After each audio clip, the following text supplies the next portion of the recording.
Hello, and thank you for taking the time to listen to this podcast. So, I'm going to talk about the science of happiness and joy today, and why joy is not an accident. Now, what's brought me to discuss this today is a great sense of contentment and happiness that I felt this morning. And it was an odd thing that crept up on me. I wasn't expecting it.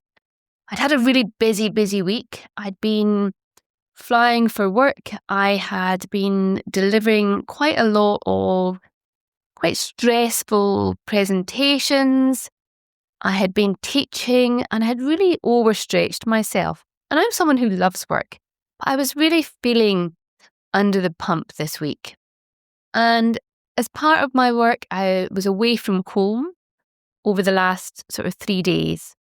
And I returned home yesterday and I had a very lovely evening. I curled up on the sofa with my son and watched a movie. And I had an early bed. And I remember going into bed, my head on the pillow and thinking, gosh, I just love being home.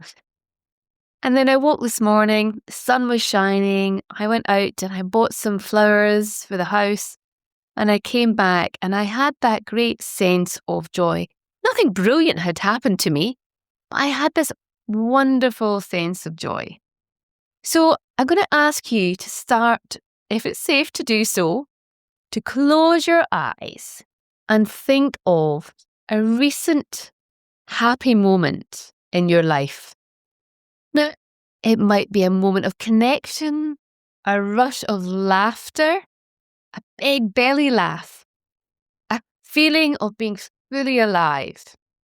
You might be thinking of a person that made you feel this, a child or a parent or a wonderful friend. Take that moment and just reflect on how it felt. Because happiness is not a mystery. It's not a bolt of lightning that we wait and it happens to us. But the science of happiness tells us a different story. That joy is a skill set and it's a system. It's a set of behaviours entwined with your environment that we can actually deliberately cultivate to be more and more a part of our life. So I want to show you the science today, the neuroscience, the psychology, the cross-cultural data, and show you how small daily shifts can create a more joyful life. And that joy isn't nice. It's not this nice thing. It isn't just this fluffy sense of niceness. It is truly therapeutic. And that's where the real impact happens. So I want to start with one of the most fascinating pieces of research I've seen of late. And this is Spencer Late and his colleagues in 2023. And they did a study on joviality. They saw it as a cluster of emotions: joy, excitement, and enthusiasm. There was a large cognitive behavioural therapy trial that found something very remarkable. Patients who increased their level of joviality recovered faster from anxiety and depression. Now, most therapies actually focus on reducing negative emotion, reducing fear, reducing sadness, distress. But these researchers showed that increasing our positive emotions had its own independent, measurable power. So even when the negative emotions didn't change much and they were still popping up, if a patient's joviality was tapped into, their symptoms went down. So their negative symptoms went down. And it's not because joy was fluff. Joy isn't fluff. It's not optional. But if we tap into it, we can use it as medicine and a real lifestyle intervention for our mood. Now, not only that, people who were in these research articles, when these people were more severely anxious at the start of the study, when we increased their joviality, they actually got better quicker and they could tap into their joy quicker. And it was as though the system when fully supported, will naturally tilt towards recovery once you reintroduce this joviality into your life. So the key here is that our brains are built to have both suffering and joy. So if we can, rather than worrying about stifling the suffering, we acknowledge it. If we can amplify the joy, we can respond and recover from the suffering easier. So your brain, from a neuroscience perspective, needs a symphony for happiness to happen. Alexander and his colleagues in 2021 did a review and mapped out the neurophysiology of positive emotions, from neurotransmitters to brain networks to social behaviours, and found 4 key systems that give happiness its shape. Dopamine, that motivation and wanting hormone, it creates that anticipation, that curiosity, engagement. It is central to the reward system, and it influences both, importantly, sympathetic and parasympathetic nervous systems, something we're going to keep on touching on. So dopamine modulates the sympathetic activity, particularly in the context of reward and anticipation and motivation. Now, our opioids system is our liking and our contentment. And these circuits generate a warm, satisfied feeling, a sense of contentment, and it's good. Now, whilst we know about lots of very toxic and addictive exogenous external opiates, our endogenous, our own built-in opioids, such as endorphins, can really be harnessed and involved in that experience of pleasure and contentment and joy. So they modulate a sense of joy and contentment that we can really touch into and, really importantly, use as one of our systems for joy. So that endogenous, that inbuilt opioid, that is something that we can use again and again to promote relaxation and reduce stress. And in doing so, we can really impart an influence on our heart rate and something called the vagal tone. Now, the vagal nerve, or the vagus nerve, is a big wandering nerve in our body that is really important for our sense of relaxation and for reducing stress.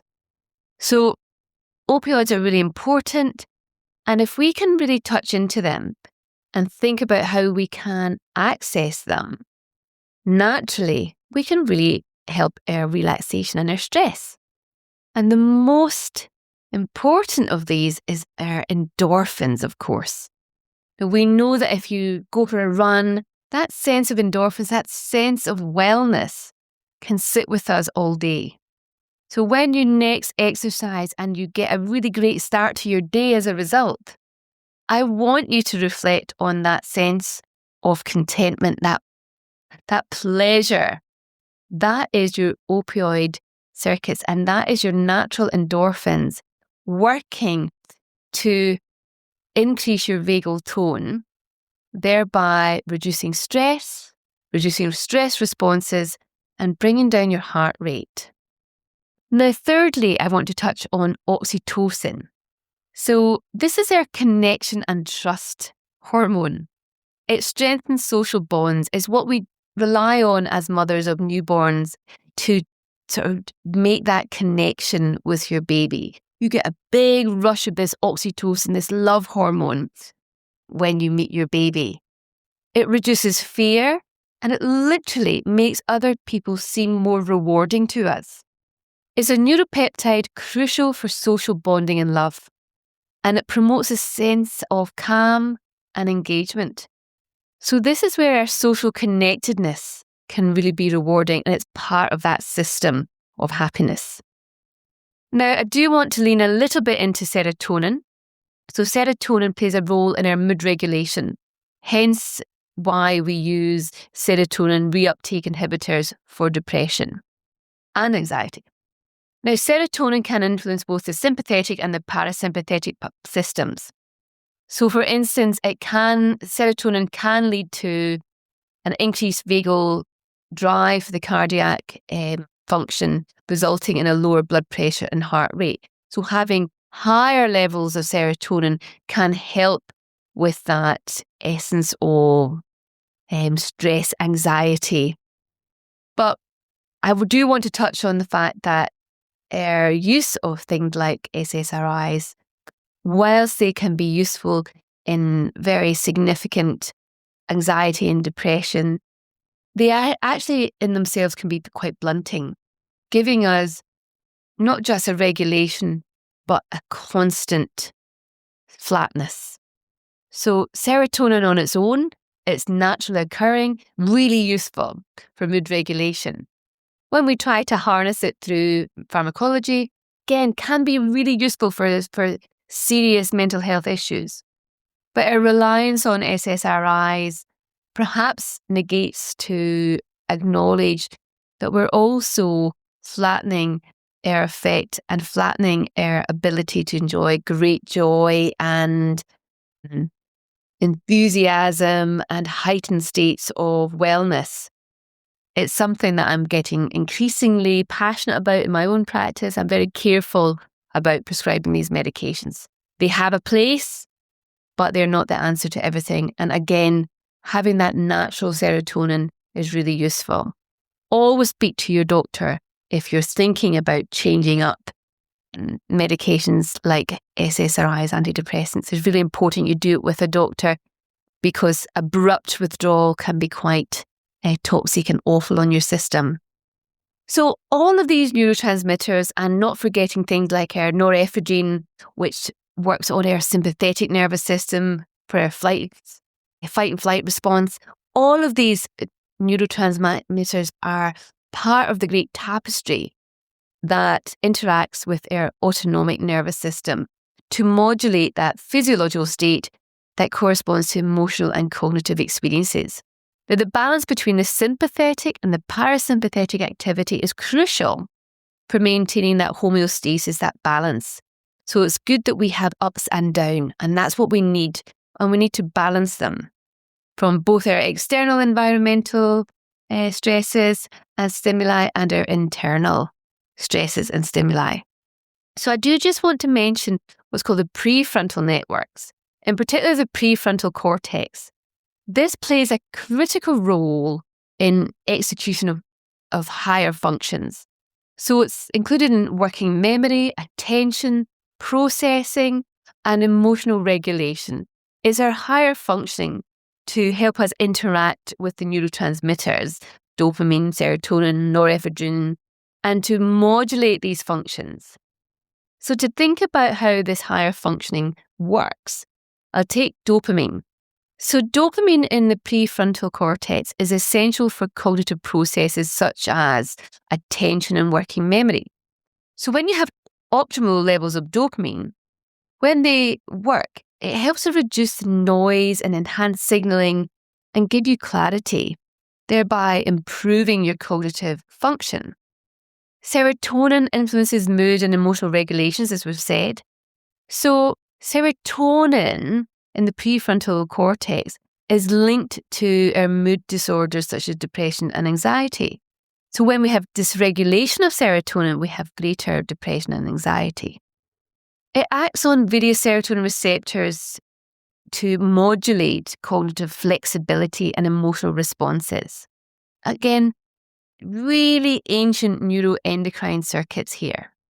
And then looking at the norepinephrine, this enhances our prefrontal cortex. It does this by acting on receptors which strengthen network connectivity and improve working memory and attention. So excessive norepinephrine, often excessive stress, where we feel that we are constantly under the pump, can impair that prefrontal cortex functioning by overstimulating the receptors. And that actually gives us this cognitive deficit. So the prefrontal cortex influences the autonomic nervous system through a regulatory control over the parasympathetic and the sympathetic systems. Now, it modulates these responses by integrating cognitive and emotional information. And we do that through our circuitry and through our, again, ancient neuroendocrine systems.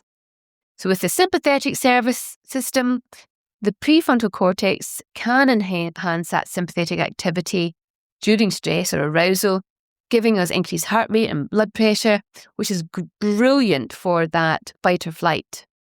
And we need that through all the evolutionary pathways to get us to where we are today so that we respond to dangers. Now, the parasympathetic nervous system, the prefrontal cortex also promotes parasympathetic activity when needed. This will facilitate relaxation and recovery. So you can see how the parasympathetic and the sympathetic need to be balanced. Now, we manage this balance and we manage to promote the parasympathetic activity by inhibiting excessive sympathetic output. And we do this by enhancing vagal tone. And interestingly, this is brilliantly done by breath work. And it can be measured through something called our heart rate variability, which you'll have heard about. So knowing that we can have variability, knowing that we can enhance our relaxation through things like exercise and breath work, we can then use these interactions between dopamine, serotonin, norepinephrine to really regulate our cognitive functions and our activity in the parasympathetic and the sympathetic systems. Now, that's a lot to process. So here's the important bit. Positive emotions are not static, and they're not static personality traits. Sure, we can see people who are very positive, but these are trainable. People like that have become like that through leaning on their positive emotions and actually building their trainable neural states. So we respond to habits, we respond to environments and relationships, and even moment-to-moment attention. You know yourself when someone can lift your spirit and fill your cup. You know when someone can really drain you as well. So we respond to habits, environments, relationships, and moments. So practices like surrounding yourself with positive people can really make a difference to the type of personality traits that you are tapping into. Things like meditation and actually practicing gratitude. And I know it sounds a little bit forced, and it's not about forcing it. It's about taking the time to actually enjoy a moment, actually being playful in our lives, taking a moment to enjoy an interaction with someone else, whether that's a game of bananagrams or whether that's having a bit of a joke and a laugh and doing something creative, having play in your life, going to a daft pottery class with someone for a laugh, doing an art class with someone, going to creative writing classes, but also things like deep social connections. So joining communities and volunteering, they will literally rewire the brain towards a greater positive effect. So happiness is not a gift or luck. It really is about using these really ancient neuroendocrine pathways for building traits that will benefit you. So if we look at lessons that we learned during the pandemic, joy is a human strength, but it's one that you've got to work on. So Robbins and colleagues looked in 2021 that during the pandemic, something striking happened to what is our humanistic work. Some people, even amid moderate isolation and fear could still manage a form of joy. They weren't excited or cheerful, but had a deep capacity to stay connected to what mattered. And what Robbins described was that this joy that people still maintained despite the fear and the isolation, it wasn't denial, it wasn't a forced positivity, it wasn't a forced happiness or happiness as a performance, but it was a resilient orientation to life. So this form of joy included having meaning. So you still had a purpose. So people who still worked online and had social connections during the pandemic, they fared better. But also a form of joy that included authenticity. So it's a real joy. So it's having that moment when you were on Zoom speaking to a friend and how are you doing and how's things for you? And is everything going okay? And oh my gosh, let me tell you something funny happened. That authentic form of joy is there and was a trait to be built on and a strength to work on. There was an element of acceptance where people said, well, it will be, will be. What will be, will be. There's some things I can't change and this lockdown I can't change, but I can change how I respond to it. And being open to the moment and the adaptation that you had to do was important. And it's very similar to well-being as described by Aristotle, a really ancient but enduring philosopher. Living in alignment with values and purpose matches our natural neurobiological notion that positive affect emerges when we feel safe, connected, and engaged. So, to live a joyful life means that we need to feel authentic, we need to have meaning, and we need to have connection. Because these things make us feel safe, they make us engaged and connected and useful.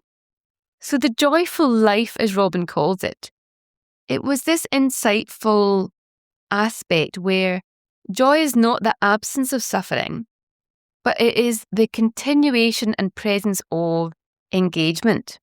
And we all know people who have retired and lost a sense of purpose. And we all know people who have retired and gotten busier and really engaged with volunteering and friendship groups. And we know which one thrives. So again, we can't remove or avoid all suffering or misery or unhappiness. But what we can do is be reliant on a presence of mind where we are engaged, we are useful, and we lean into these traits of mindfulness and gratitude. And it's through doing these things that we can activate these ancient neuroendocrine pathways. And again, it's the exercise, the endorphins, the breath work we do that activates our vagal nerve and our parasympathetic nervous system to give us a sense of relaxation and contentment. It is those attributes that we have to tap into. So what makes humans happy throughout the world? Because I'm looking at ancient neurobiology and I'm looking at our current status quo in a working world that's been hit by pandemics and so forth. If joy improves mental health now in our world, and it's woven through our ancient neurobiology, what does happiness look like in cultures that have different impacts? People who don't work this crazy sort of 12-hour days, office lifestyle and find themselves with too many tabs open and too much stress. The enormous systematic review done by Singh and colleagues in 2023 covered 155 studies from 100 countries. And they found that determinants of happiness fall into 3 universal categories: health, folk, harmony. Now, health, it's not just our physical health, but of course it's that emotional and mental health that we keep talking about. And that is best maintained through resilience, mindfulness, emotional stability, positive coping, physical activity, sleep. Now, these talk a lot to what I think about as our pillars of lifestyle medicine. So looking after our stress, looking after our exercise, looking after sleep. Those are 3 big pillars, aren't they? Then let's look at hope. So hope includes having a goal, but having a real purpose. And again, it's that engagement. Purpose is engagement and connectivity. It's having optimism and doing meaningful work. If your job is aligned with your values and it feels meaningful to you, your sense of hope and your sense of purpose is so much strengthened for that. And that is part of the big picture of what makes you happy. We thrive when the future feels possible for us. There's optimism, there are goals, there are positive things happening in the not too distant future. And harmony. And this is probably the most powerful determinant because I've talked about the symphony of what makes us happy. And I've talked about the balance between parasympathetic and sympathetic circuits and how everything comes down to harmony. The most powerful determinants of our harmony, and they are intertwined with our ancient neuroendocrine circuits too. It is our strong social connections, community, our identity, and it's alignment with values. Values are so important. And many of us skirt through life just reacting to the people and the situations we're in and not actually stopping to really pressure and power and purpose in our values. Now, these come with a sense of belonging. It can be spirituality. It can be faith. It can be a sense of belonging with nature, with community. It doesn't have to be religious belonging or religious spirituality. It's your sense of self. And all of these cultures that Singh looked at expressed this idea slightly differently, but all pointed to the same truth. Happiness is less about what we have and more about how we relate to ourselves, to others, and to the world. So happiness, less about what we have and more about how we relate to both ourselves through our values, to others through connection, and to the world through spirituality and alignment. Now, I want to then talk about how do we build a joyful life. There's a lot of big information bombs throughout what I've spoken for the last half hour.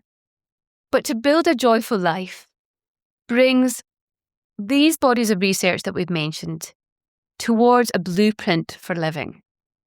I want us to practice that positive affect, deliberately reflect and enjoy moments that matter. Notice a pleasant sensation. Savour a good moment. Do enjoyable activities. Laugh more. Put music on and have a sense of elation. I want you to find something that is an element of playfulness. Whether that is dancing with friends, whether that is going to an art class or a yoga class, whether that is having a bit of foolishness in your day that is enjoyable. These will boost your jovial experience and it'll improve your mental health by a byproduct. Number 2, invest in relationships. Connection is the most reliable happiness intervention we can do. Biologically and cross-culturally, connection is important, even for introverts. The Harvard longitudinal study told us that good relationships give us happiness and longevity and health. It does mean that we have to reflect on relationships that are not perhaps good for us, but it means that we need to really cultivate those relationships that are positive. and fix the ones that need fixing and put energy and effort into making these relationships healthy and happy. If you have been neglectful of your marriage or your relationship with your partner or your family or your children or your parents, take ownership of that. Love is a doing word. You've got to do it. You've got to really give love to have love. You've got to reflect when you know that you haven't been loving in your interactions, and you've got to look at that connection to see how you can improve upon it. With connections, I always say to my family, the answer is more love. If you're struggling with a relationship, the answer is more love. Unless, of course, that relationship is really bad for you. And then perhaps sometimes the answer is to step away from it. And that is giving yourself more love. So fundamentally, the answer to connection is more love. Number 3, build harmony in your environment. Nature, community, habits, ritual, culture, small daily habits. You know how I feel about habits. Habits need to be easy, reproducible. They need to be conditioned into your life through repetition. Harmony comes when habits are easy. So lean into your community, build your rituals, encompass your culture, your values into your harmony. I identify as someone who exercises because I enjoy the endorphins. I do that outside in nature because I get a bigger bang for my energy buck by embracing nature, endorphins, and getting those habits into my environment, and it gives me harmony. Number 4, craft hope. Set goals, make commitments, celebrate progress, and find real values and meanings in the work that you do. If your work is a drudge, and some work is, find an aspect of your work where you can give someone else a little bit of joy. And I look at that in my own work as a general practitioner. I will often have heavy workloads where I'm dealing with difficult socioeconomic problems that my patients bring to me. And I could get really bogged down and burnt out with them. Or I can lean into it and say, do you know what? I'm going to give this person another extra 10 minutes of my time because they need it and they will have a sense of well-being from my giving them that. In reward for that, I get a sense of accomplishment and it aligns with my values. The reason I do medicine is because I want to feel as if I make a difference, not just in helping people get better from illnesses and sicknesses, but actually because my interactions with people are themselves therapeutic. And that means a lot to me.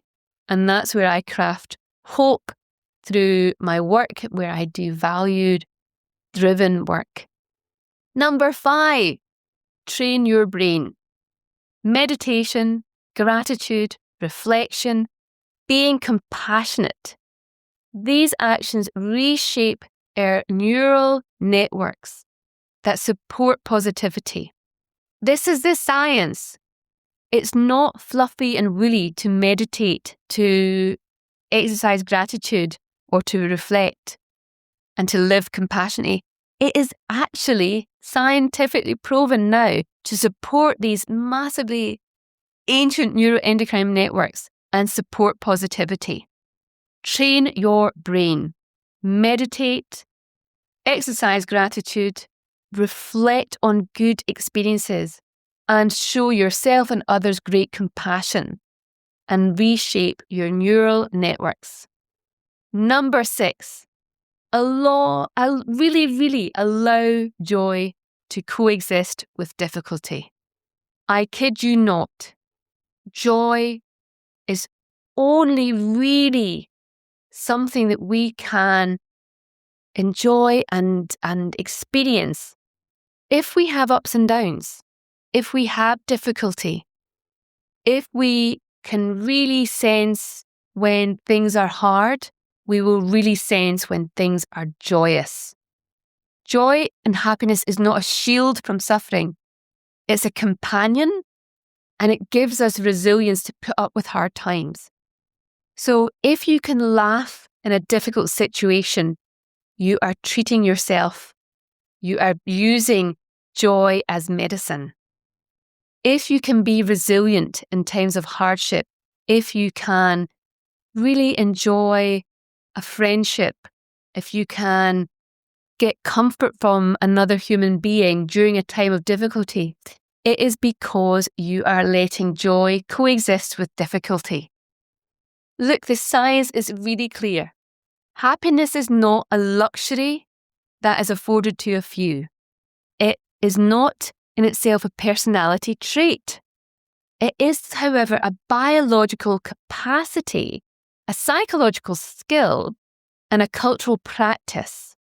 So joy heals the mind, it rewires the brain, it strengthens communities, and it builds resilience. It is one of the most powerful therapeutic forces that we can have. And it's available to all of us in small choices and repeated practice. So the next time that you notice a spark of joy, a burst of laughter, a moment of connection, a time when you walk away from having spent a 20-minute walk with a good friend or done a run with a running group, have a deep breath of contentment. Don't dismiss it. That tiny moment is your medicine. That tiny moment is your brain learning how to be happy, and it's shaping your neural networks. Now, your job, your only job, is to keep on choosing and repeating those processes.